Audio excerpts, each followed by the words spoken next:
I'm good. How are you? Good. Thanks for being on here with me and taking the time to participate in this summit. I know that you're going to give a lot of value to the viewers, so I'm really excited to have you. I am too. I'm so excited to be able to share whatever I can with them. Good. So we'll just get right into it. The summit is really for women, or I'm assuming the women that are watching are women who have not quite yet started to pursue their passion. Maybe that's building a business. Maybe that's just, turning their health around in a positive way. So kind of like to dive in with first, obviously, tell us what you do now and a little bit about yourself, and then maybe how you got into that space. Yeah, so what I do now is I'm an Instagram, basically ads and conversion strategist. So I really help a lot of entrepreneurs to be able to get more client leads and sales through Instagram mainly, whether it be through conversion strategies, whether it be through ads, whether it be through whatever is going to best suit their business is what I help them out with, whether it be one-to-one or a course. That's kind of how I currently am. And then how I first began is kind of a little bit of a backstory. So for those who might not know, right? So for those who might not know, I kind of had two big things that happened in my life to really shift how I kind of showed up in the world and what I wanted to do. So my biological mom was diagnosed with breast cancer when I was 4 years old, and she had about 3 rounds of cancer before she passed away when I was 9. And, since I was an only child at that time, it was really a hard hit because I was like her shadow. I followed her everywhere. We were, really close. She was my person. So when that happened, it was a really big blow. And obviously at 9 years old, you don't even know what really death or loss means. Yeah. So it kind of started off my life in a really introspective way. And as the years progressed, my dad remarried to a wonderful woman who was my stepmom, who I thought of like a second mom to me. She was very influential. She was raw vegan. She ran half marathons. She was literally 50 years old when she went in for a blood checkup, and they said, you need to come back in, and realized she was diagnosed with AML leukemia, which is the fastest progressing cancer, and was passed away within 3 months of diagnosis. And before that, she had nothing wrong with her. There was no health signs, maybe some fatigue, but that was it. And when you see that happen, and around that time I was 17 as well. So when that happens, you see life differently, and you want to do something with your life to not only give back to them, but also to be able to just make an impact for when you're here, as it really helps you see that time is limited when you're on this earth. So those are two big turning points to me. And I realized, okay, I really want to help women because obviously they're influential and I want to give back to them, but I wasn't sure how. So I went on this 3-year journey in my business of trying everything under the sun, whether it be starting out with the website design, to then I think content marketing, to then I think branding and Instagram. I did so many other hats. It was bananas. And finally, after I think a year and a half, I realized, even though it's fun to try new things and to hop around, for me, what lights me up the most is really being able to teach and also be able to really see someone's life transformed, whether it be through their business, their life, or just in general. Yeah. That's what lights me up the most. So that's kind of where I'm at now from all of that. And currently been, I think, 3 or 4 years in my business and really enjoy what I do now. Awesome. That's a pretty incredible story. So I knew about one mom, but I didn't know about both. So that's pretty, that's pretty heavy. It is. But at least you came away with it.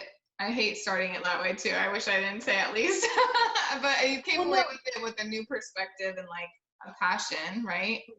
Well, it's true. There's, with any kind of situation like that, you can either go to one of two ways. You can either go down the way of actually making your life better or have a meaning for it, or go down more of the self-destructive path where, you see all the quote unquote troubled teens go down. And for me, I never wanted to go down that. Even when I was younger, I've always been told I've been an old soul, because even when they were doing all the high school kids were doing they were smoking and all this kind of stuff, I'm like, no, I'm okay, I'm good. I don't enjoy it. It hurts my lungs. I don't want to try it ever. So it was just funny for me because that kind of having those losses really matured me very quickly. Mm-hmm. So that's why I don't think I told this before. I graduated a year early for high school, and I went to an online high school after my freshman year because I was just over the high school scene. Wow. I was just there was no problem. There was no drama. I was just like, I don't really connect with them, so I'm just going to go online. Yeah. Wow. Oh my God, how funny. And now you like have a business online and you're just Right? living in this space. I love that. Yeah, I always forget about that too. I'm like, all right, I graduated a year early. Yeah. Wow. That's awesome. So, so for the woman who's watching this right now, before we dive into like how you can help her, um, what would be like your one piece of advice for her if she's like wanting to do something different, whether it's like, I mean, probably starting a career, but even if it's just like a hobby that she hasn't even made time for when it comes to like self-care and like balancing her life, Mhm. what would your advice be for her to like just get started? So I'm going to probably give two. One from probably one of the more wisest advices that I've had to find out and I tell others, and then one that's more kind of general for that. The first one that I would always say is only take advice from people who either have the business or lifestyle you want. Mm, And the really big reason for that is because when I first started, I was like a chronic investor. I bought like every course, every coach, like all the things. And it left me with a mixture of like analysis paralysis where I didn't know what to do. Or I was just like, okay, well, this person told me that I need to like DM 10 people a day. And this person told me that I need to like post 3 times a day.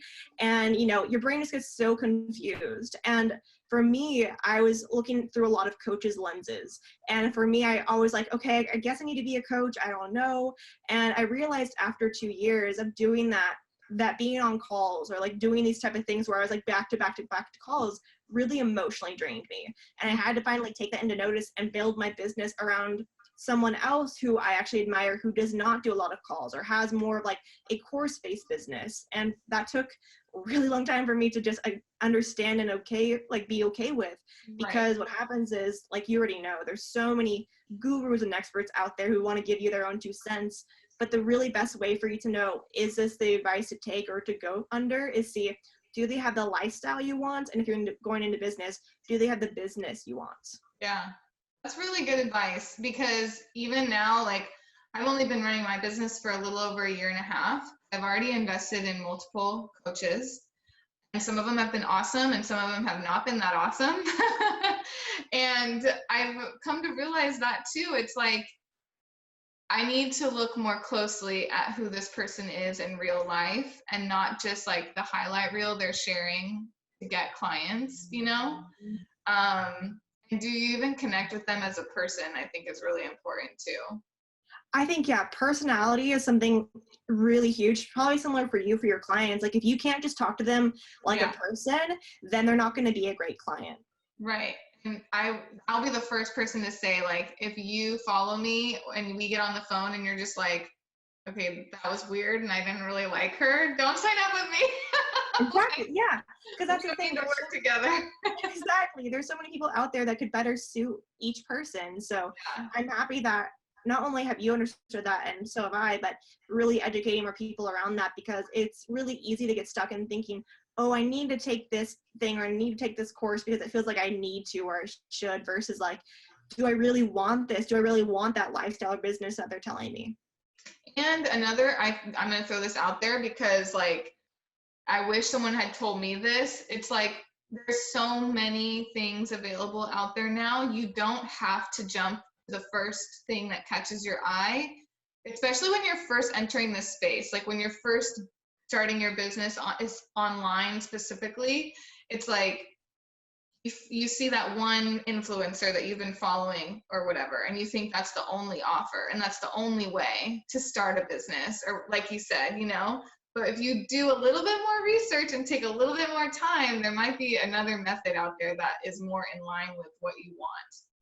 Yeah, exactly. And there's actually, right before this, I've been reading a book called Designing Your Life. And because for me, and this is just the kind of person I am, I get really tunnel vision for like business. And that's been great. But also I'm hitting the point where it's like, oh, but I also need to grow other areas of my life or really find a vision that's going to connect all my aspects. So for those who are out there who are wanting business, remember that especially starting out, it's just you. So you have to make sure that whatever you're going into, you actually enjoy, whether it be like trying it out for 30 days. Like you don't, that's the thing, the biggest, I guess, second advice would be, is that you don't have to get stuck in one thing. Like you can try it out for 30, 60 days, give yourself that time limit, go your hardest at it and see, okay, spend 30, 60 days. Is it actually working for me? Do I actually enjoy it? Am I getting results? Like start to think of yourself as more of like a scientist of new things versus just like, okay, well, this is the one way and this is how it has to be.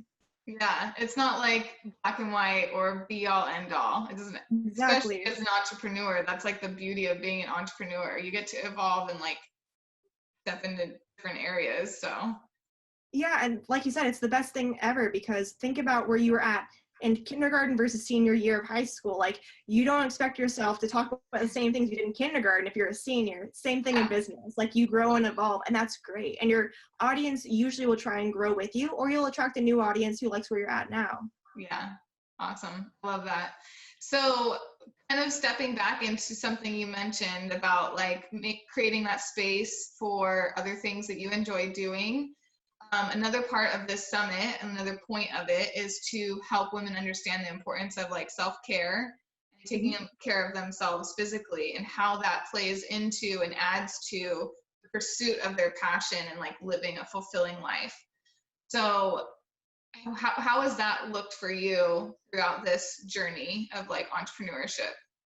Yeah, I would say so. My health journey has been really interesting because I don't share about it often since I'm in business. I always forget. I always forget the other areas of my life. It's something that I'm working on.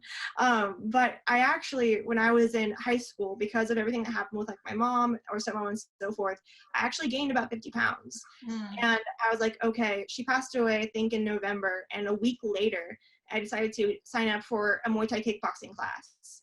And that was just like the starting point for me, where I started to realize, okay, cool, if I work out more and I eat a little bit better, oh wow, I lose a little bit of weight. And I started to really dive in deeper because I loved kickboxing. I still do. And I was just choosing better things. Like I stopped eating meat just because what's felt right for me for a bit. Currently, I've gone back to fish and eggs, and that's okay. But doing that over, I think, 3 or 4 years, I lost about 45 pounds, just because I was doing things that I actually enjoyed versus like the construction or that kind of thing. So once that happened, I started Starbucks to work at in college, which is just the worst thing ever for your health. I'm not gonna lie. Oh, no. Seriously. So for right now, what I'm currently working on is really self-care, but even more so, really diving in and healing my relationship with food, because for the longest time I would see food as either good or bad, good or evil, like healthy or unhealthy. And because of that, I would go through periods of like binge or overeating or like, that kind of thing. And it's not healthy for your body, and it's not healthy for your mind either. So especially when you're in business, you already know it's like the greatest personal development journey you have to go on, because everything has to level up when you level up. So I've currently been really working on that with a coach of mine and so forth, to really heal my relationship with food, because exercise I've been okay with, but food has always been something where I used it as a coping mechanism or as like an indulgence, versus just food is just food. Like just eat. Right. I love that. That's awesome advice that hasn't been brought up yet in like with the other experts so far. So that's really powerful. I think that's a good advice for the people that are watching. So what is like your why? Because I also think another reason why women in particular, anyone really, don't start their businesses or following their dreams or their health journey is because they aren't connected with their why, and they haven't like really gone deep enough to figure out what they're giving up by not pursuing these things, and also how drastically different their lives could look and feel if they were to actually pursue these things. So like for you, what keeps you going and doing all this? Honestly, for me, it's been, when I first started, it was definitely around kind of embodying an image that my mom and stepmom would be like a part of. Like for me, they've always been a part of my influence. So for me, working with women, I was just kind of like giving back to them or helping people who can really, get to their dream and actually, really embody something that's their future that they actually want to get to, since my mom and stepmom never did. So when I first started, that was a big one. I think right now, what's been really my why is more so, which is going to sound interesting, is like more of around experimenting and seeing what lights me up the most and doing more of that. Because that was something that I negated for so long. I was definitely like an all or nothing person for a very long time. And although, that's helpful in certain scenarios, it's not helpful for your life in general. So my current why recently has been creating a vision and seeing what areas of my life feel best, and creating and being on a journey of finding a more fulfilling life for myself, not just a business, but like actual every area of my life being fulfilling for me. Yeah, I love that, because like you were saying, as an entrepreneur and just as a person in general, like we need to be growing. So that is okay if your why changes over time. It should change over time. So like for me, I've recently, I'm pregnant. So like I've been kind of realizing I'm becoming even more driven with like pursuing my passion and like making this a life for myself, because I know I'm going to have another life to influence and like take care of, which is so odd to say, by the way. But yeah, like it just happens. And so that's good that, it changes, I think. I think so as well. And I think for a lot of people, it's one of those things where they talk about their why. And I think for part of it too, it's okay to not know exactly what it is. All you need for your why is to have an emotional charge behind it. Like as long as it's something that makes you feel good or reminds you and like motivates you or inspires you, I think that's really all you need right now. You don't have to have like a really clear like 9-step why or vision. If you just have something that makes you feel happy or excited, I think that's all you need right now. Yeah, and oftentimes I think it starts with really just connecting with the pain that you're in that moment, and like just trying to get away from that, right? Like, I see with my clients all the time, people won't take that step forward in changing their health until they're like really, really suffering. Or same thing with like starting a business, like you have to be so unhappy in your career or in your job to like finally be like, all right, I can't do this anymore. It's the truth. And that's with any like big shift or investment, even for myself, because I help a lot of people with Instagram or Facebook ads. I had it before where I had a course where it's just like mainly Instagram ads, and like I think it was called Instagram ads that convert.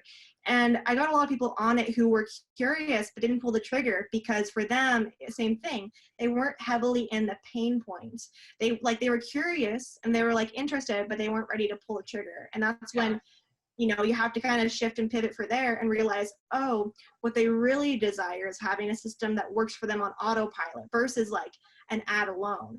And same thing for you. It's one of those things where you have to realize, where are they currently in their most pain that they're willing to like throw money at, basically, to, get solved. Yeah, totally. So cool. Well, that's like a good segue into touching more on like what you offer people, in case there is anyone watching this who is ready to like start their business. What would you be able to help them do and achieve? Yeah, so for me right now, what I help out people the most with is, especially those who are currently hustling. And what by hustling, I mean like you're under the 6-figure mark, you're still trying to make a go of things, you're trying to figure out how to make it so you have actual people come to you versus like be stuck on Facebook groups all day, because that's the absolute worst. So I teach people through a course and then through one-to-one, mainly around really being able to help them to create that system for themselves, so it's set up on autopilot, and actually have a free training all around that. So I made this free training because too many people kept asking me basically the questions, and I was like, okay guys, I'm just gonna make this free training and like you guys watch it and have it. So for that one, it's mainly been around how to create a booked out sales system that really sells out your services, so you never have to worry about where your clients come from again. And that's something that I realized for a lot of people, they worry about the most is like the next month, like the next month of people, the next month of income, and so forth. So I try and use this as a way to show people really what's possible and how they can do it for themselves. Awesome. That sounds pretty good. Right? Yeah. So what would be like your advice for someone who is trying to pursue a dream? Like get, like, how would you advise them to get started? What's your first step or whatever? Yeah. So the first thing I would say, I'm going to go from like a practical and then spiritual standpoint to kind of go through both. The first, I know, right? The first practical one for me is going to be really testing and validating your dream. And I say this from like the most amazing loving part of you and like of myself as well, is that a lot of people sometimes go into business without really knowing how they're going to get business. Mm. And for me, like for example, I remember someone being in my audience a while ago. I don't remember their name or anything, but they did like macrame jewelry or something. Yeah. And it's not that you can't make a business out of that, but if you're thinking you're going to get 6 figures like tomorrow out of that, probably not. Right. So you have to make sure your dream is also in line with what people are willing to pay for. Like that's I would say the most validating thing, and that comes from market research, from being in Facebook groups and asking them what do you struggle with. Talking to people is a huge one that I would say for your dream. And then second, from a more like spiritual standpoint, I would say, is really making sure that going forward, you just start with one thing that makes you the most excited. Because even though it's good to validate, it also sucks when you try and go into something that you don't enjoy just because you're getting paid for it. Yeah. So it's kind of, yeah, it's kind of a give and take. You have to kind of make sure that people actually want what you have, but it's still something that you're excited about. Same thing with April, like people want to get in shape, they want to be healthy, but she's also passionate about that. So just make sure that those two kind of marry each other. Yeah. And I think what you're also saying is the life that you're envisioning for yourself, like what you really want your life to look like, is it realistic with what you're offering the world? Yeah, Like you said with the exactly. macrame, you know? Yeah, and that's like, I never try to say it in like a mean way or like try and tell someone their dreams are wrong, but it's mainly just from the sake of like, if you're wanting to get income from your business in a relatively short amount of time, that is the best way to go about it. Because even though our business is meant to, bring impact, have passion, it still has to have income to fuel your impact and to fuel your passion. So Exactly. Yeah. That's good advice. right. It's one that no one likes to hear, but it's something that Yeah. I have to say. Yeah, totally. So cool. Well, I think that's all I have for you, unless there's any other like tidbits that you want to share or points or anything you want to make before I let you go. Hmm. I think the biggest point that I love people to, if they're still thinking about what they want to do or the dream they want to go forward with, is look and see really if there's people out there doing what you love to do, but don't see it as competition. See it as validation that there's other people who are doing what you do, which means there's people who are wanting what you have. That's Mm, one of the easiest ways to kind of validate it without having to go on that much market stuff. If you have a dream and there's people out there doing the same thing as you and they're getting paid money, then that's a good sign that you're on the right track, versus if you're the first ever unicorn shining light being, it's going to be a little bit of a harder battle. yeah. And I think that's so important for people to hear because I've been in that place before too. I didn't get into health and fitness as a career for so long because I thought it was an oversaturated market. I didn't think people made money doing it. And so I just never even took the step forward. And then now that I'm in this space and my mindset has shifted, I realize like there's plenty of room for all of us, like everyone. So like the more people I see doing it, I'm like, yes, girl, yes. You know? Yeah, and that way too, it's like those people are also people who, if they're not the right fit for you, they can go that way. So, Exactly. You don't have to help everyone. You just want to help the right people, and there are plenty of those people out there. exactly. Yeah. Cool. I love that. That was a good one to end on. So thank you again for joining and participating in this online summit. When people feel connected with you and they watch this video, where can they find you to get more of you? Yeah, so I probably hang out the most on Instagram. So I'm Danielle Klemm, or you can find me on my website, which is danielleclemm.com, where I have the free training as well. So those are like my two main hubs. Awesome. And we do have a freebie offer below the interview in the email, you guys, if you want to opt in for that and get more awesome value from Danielle, do that. So thank you again, girl, and have Thank a you. good rest of your day. Thank you. Bye. Bye.